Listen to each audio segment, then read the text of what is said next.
Hello everyone, welcome to Mind Maps. This is part 2 of Electronic Spectral Transition Metal Complex. In this video lecture, we will be discussing bands of DD transition are weak and bands of DD transition are broad. Okay, so according to CFT, we discussed two selection rules, spin selection rule and Leporte selection rule. So when there is a DD transition, okay, D to D transition, what happens? This type of transition is G to G, okay, and in Leporte's rule, we discussed that U to G is allowed, G to U is allowed, these are allowed, but G to G is not allowed. So this transition should technically not occur, but still this transition takes place. Possible. Okay, this transition is possible. But how? When this is Laporte forbidden, then how this is possible? We have this rule delta L is equal to plus minus 1. This is based on symmetry. We assume that the molecule is completely symmetrical. But what happens is there is a phenomenon known as vibronic coupling.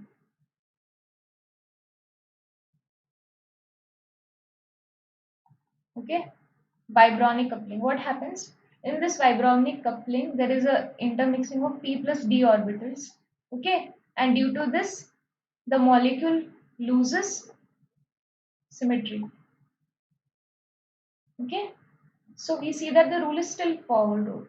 The transition is not entirely from G to G. Okay, there is some sort of asymmetry that is due to vibronic coupling. That's why this transition is possible. But still, this transition is a bit weaker. Okay, why is that? Still, the transition is from, we see that the transition is from D to D. There is some sort of vibronic coupling involved, but this factor is not so heavy, or we can say not so prominent. Okay, there is some sort of distortion, some sort of symmetry that is being lost, but it does not impact so much so that we get very sharp and high intensity peaks. Okay, so D to D transition are weak due to vibronic coupling. In the coming videos, we will be discussing this vibronic coupling in detail. So DD transition are weaker. The next characteristic of DD transition is they are broad. How do we define it? See, according to CFT we have a ground state and we have an excited state. Okay, there is a transition that takes place. But what happens is there are other factors that are involved. What are they? There is a spin of electron. Okay, there is some sort of interaction that is being happening, that is going on here. कुछ interaction होता है. Then there are orbital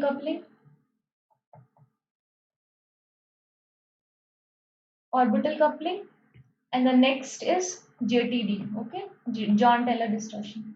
So what happens due to this is the ground state and excited state, these are split into many more parts. Okay, so instead of having one peak, one sharp peak, okay, for one transition, what we have is there are many more transitions that is taking place from this to this, from this to this. Okay, from this to this, there are these transitions. See, so many transitions. So because of this,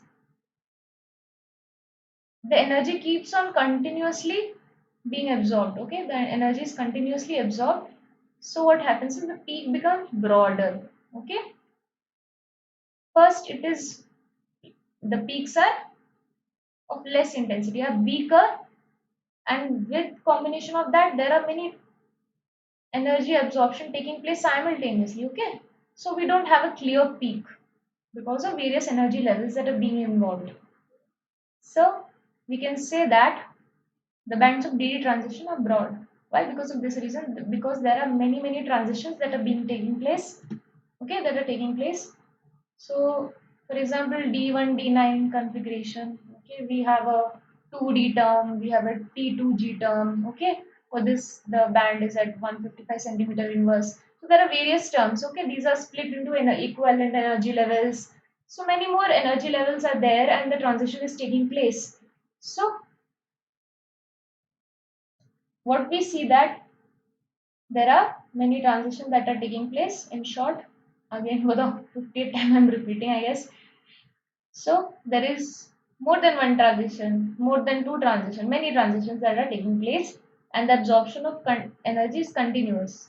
Okay, absorption of energy is continuous, may not be far apart. So these, certain spectra that are being obtained, like something like this. Okay, these are broad. These don't have a sharp peak. Okay, there was just one transition, we'll get a peak like this, but instead we get a peak like this. So I hope you enjoyed this video lecture.